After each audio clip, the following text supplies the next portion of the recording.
O nosso comportamento fala muito a nosso respeito. Hoje nós vamos ler aqui 1 Coríntios, capítulo 11. Se você tem a sua Bíblia, então prepara ela, vamos meditar juntos. Vamos pedir a direção de Deus. Senhor Jesus, que o Senhor possa falar conosco no mais íntimo do nosso ser e revelar a Tua palavra. Aquilo que o Senhor quer e precisa falar conosco, venhamos ter ouvidos espirituais para ouvir. Que assim seja. E Paulo começa dizendo assim: sede meus imitadores, como também eu de Cristo. E aí, eu já vou para o Bispo Macedo, que diz assim no comentário: Paulo lutava espiritualmente, mantendo a disciplina em todos os âmbitos da sua vida e negando a si mesmo, a fim de obedecer ao que Deus lhe pedia. Ele também renunciava aos próprios direitos para não escandalizar a fé de ninguém. O êxito de sua vida espiritual consistia em seguir o supremo exemplo deixado pelo Senhor Jesus. Ele foi o modelo perfeito de homem na terra, por isso deve ser imitado. O Salvador nos ensinou que se nos submetermos voluntariamente e integralmente aos propósitos do Pai, agradaremos a Ele. Sua fidelidade e seu sacrifício se materializaram no seu falar, no seu silêncio, nas suas atitudes, no exercício da sua liberdade e na forma como se doava aos aflitos com o amor sacrificial exigido pela fé. Por isso, ele falava isso aquelas pessoas para que elas pudessem olhar para ele e ver as atitudes que ele tomava diante das escolhas, situações que haviam e pudesse imitá-lo também, mas no sentido de querer agradar a Deus, agradar ao Senhor Jesus. Nós temos os evangelhos, né? Se você quer pautar a sua vida ou escolher um modelo de vida, os evangelhos mostram, revela claramente todas as atitudes do Senhor Jesus. Ali você pode tirar o seu modelo de vida. Olha o 2. E louvo-vos, irmãos, porque em tudo vos lembrais de mim e retendes os preceitos como vos entreguei. Mas quero que saibais que Cristo é a cabeça de todo homem, e o homem a cabeça da mulher, e Deus o cabeça de Cristo. E o Bispo Macedo diz a esse respeito: Cristo é a cabeça. Toda a criação divina segue a ordem e a disciplina. O homem foi formado primeiro e depois foi a mulher. Ele recebeu de Deus a autoridade para ser a cabeça dentro da família e a mulher o corpo. Essa analogia é feita para ilustrar o papel do casal, não para designar quem é mais ou menos importante no casamento. Da mesma forma que o corpo, para funcionar bem, precisa ter harmonia entre seus membros dentro da família, cada um deve estar ajustado ao seu papel. A mulher que compreende isso e se coloca como corpo para se inferiorizar diante do seu marido, pois conhece o próprio valor. Do mesmo modo, o homem não se sente superior, mas se conscientiza da sua responsabilidade e se esforça para atender às necessidades de sua mulher. Assim, essa família se tornará mais forte e bem-sucedida. Deus, a cabeça de Cristo. Para nos ajudar a entender a questão da autoridade sobre a perspectiva espiritual, as Escrituras apresentam a seguinte hierarquia: Deus, Cristo, Cristo, homem e homem, mulher. Embora na sociedade atual essa definição cause certa polêmica, dentro da vontade de Deus ela é aplicada com justiça, amor e humildade. Por isso é fundamental enfatizar que perante o Senhor não há diferença entre homem e mulher. Nenhum é mais importante que o outro. Pelo contrário, ambos têm o mesmo valor espiritual e social.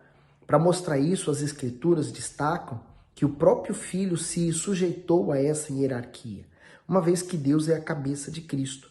Isto é, mesmo tendo a mesma natureza santa e perfeita e o mesmo poder de Deus, o Senhor Jesus se submeteu a ele com prazer para cumprir o plano de redenção da humanidade. Na Santíssima Trindade, ainda que o Pai, Filho e Espírito Santo sejam iguais na sua essência, cada um desempenha um papel e assim deve ser entre homem e mulher. Veja que o plano de Deus, ele é perfeito, mas quando o ser humano se desvia do plano de Deus, ele termina encontrando o plano pessoal dele. E o resultado é a frustração, é a solidão, é a tristeza, é a amargura. Aí ele diz no 4, todo homem que ora ou profetiza, tendo a cabeça coberta, desonra a sua própria cabeça. Mas toda mulher que ora ou profetiza com a cabeça descoberta, desonra a sua própria cabeça, porque é como se estivesse rapada. E o Bispo Macedo explica bem isso aqui, dizendo assim, véu. Na antiguidade, havia o costume, tanto na cultura judaica quanto na grega, de as mulheres usarem véu. Esta não era apenas uma peça do vestuário, antes tinha uma representação na sociedade.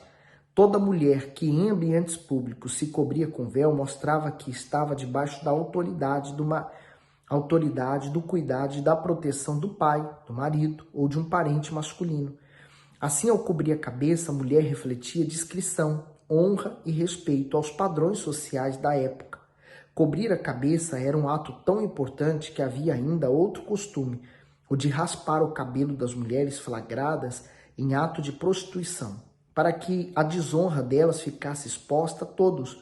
Alguns estudiosos afirmam que somente algumas prostitutas ousavam sair sem véu, com a intenção de escandalizar. Hoje, a honradez da mulher está na descrição do seu modo de agir, de falar, de se vestir. Mediante sua conduta, ela mostra sua fé e seus princípios. Com isso, recebe de volta respeito e valor. Infelizmente, hoje em dia as mulheres vêm perdendo muito o seu valor próprio.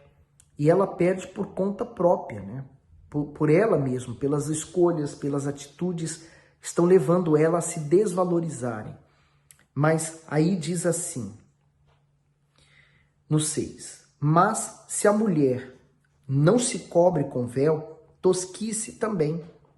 Mas se para a mulher é coisa indecente tosquiar-se ou rapar-se, que põe o véu. O homem, pois, não deve cobrir a cabeça, porque é a imagem e glória de Deus. Mas a mulher é a glória do homem, porque o homem não provém da mulher, mas a mulher do homem. Porque também o homem não foi criado por causa da mulher, mas a mulher por causa do homem. Portanto, a mulher deve ter sobre a cabeça sinal de poderio por causa dos anjos. Todavia, nem o homem é sem a mulher, nem a mulher sem o homem no Senhor. Quer dizer, ambos se completam, né? Ambos vão completar um ao outro. O que faltar no homem, ele vai encontrar na mulher. E o que faltar na mulher, ela vai encontrar no homem. Por isso que o casamento é o símbolo de Deus, é o símbolo da perfeição de Deus, do relacionamento entre Deus e homem. No 12, porque como a mulher provém do homem, assim também o homem provém da mulher. Mas tudo vem de Deus. Uma coisa está ligada à outra, né? Ele diz isso porque quando Deus criou Adão, primeiro ele criou o homem. E da costela de Adão ele criou a mulher. No entanto, depois, para se nascer os próximos seres humanos, é preciso a união do homem e da mulher. Veja que o diabo hoje em dia, né, nos nossos dias, ele tenta desconstruir essa imagem.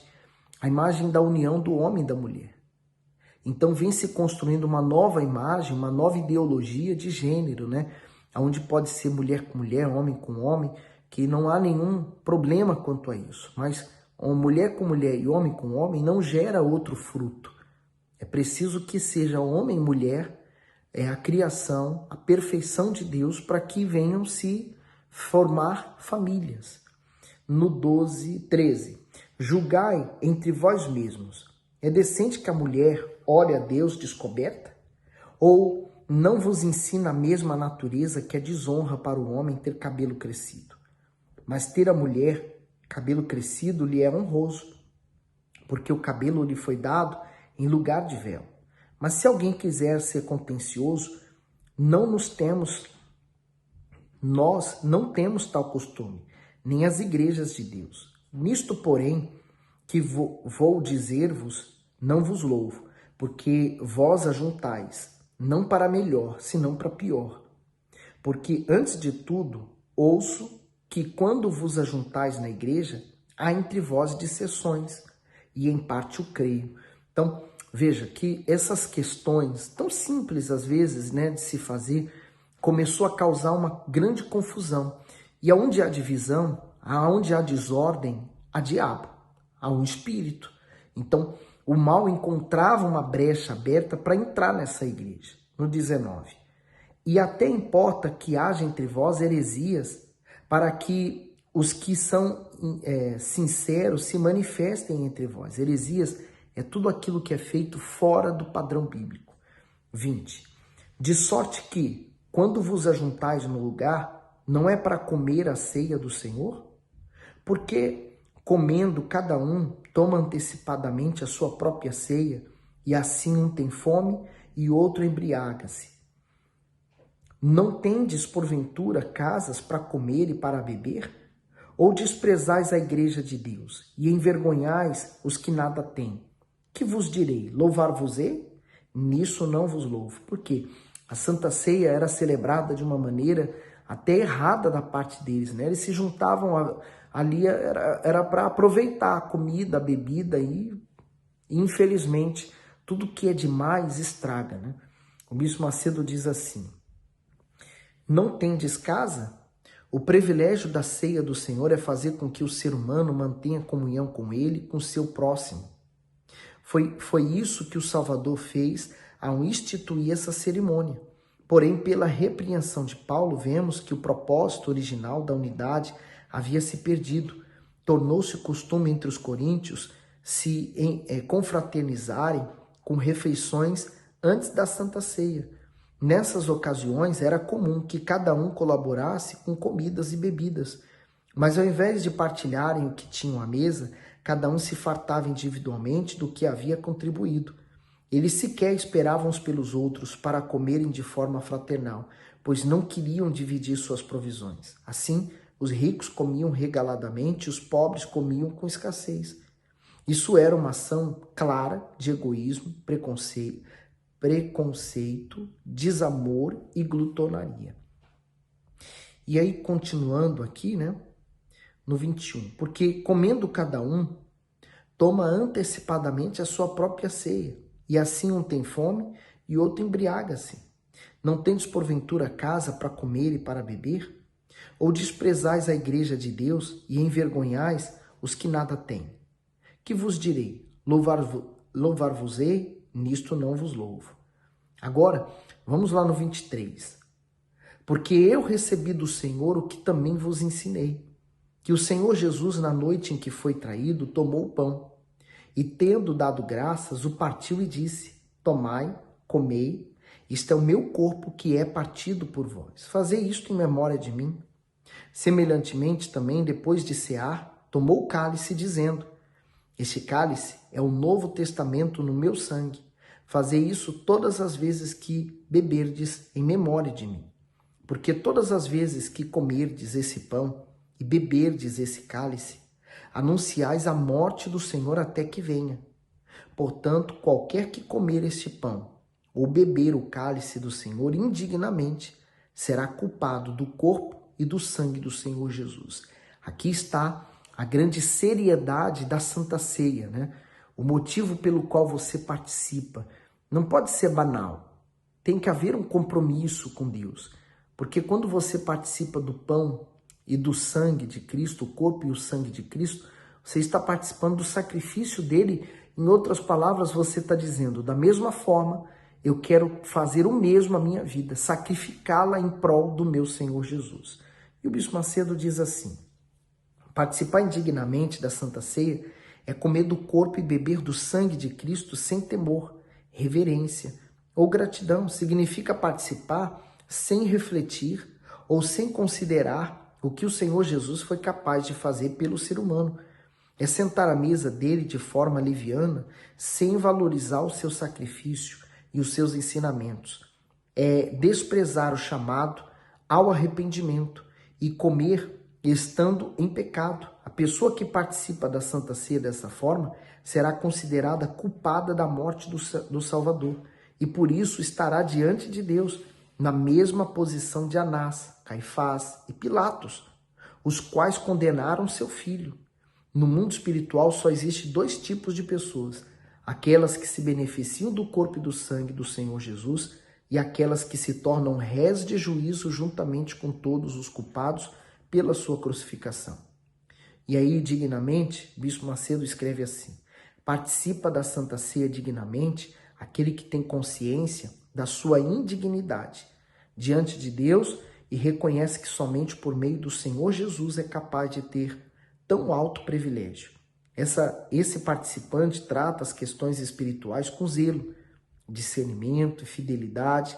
Por isso, os elementos da mesa do Senhor imputam nele a justiça alçada pelo Salvador na cruz. E continuando no 28, examine-se, pois, o homem a si mesmo, e assim coma deste pão e beba deste cálice.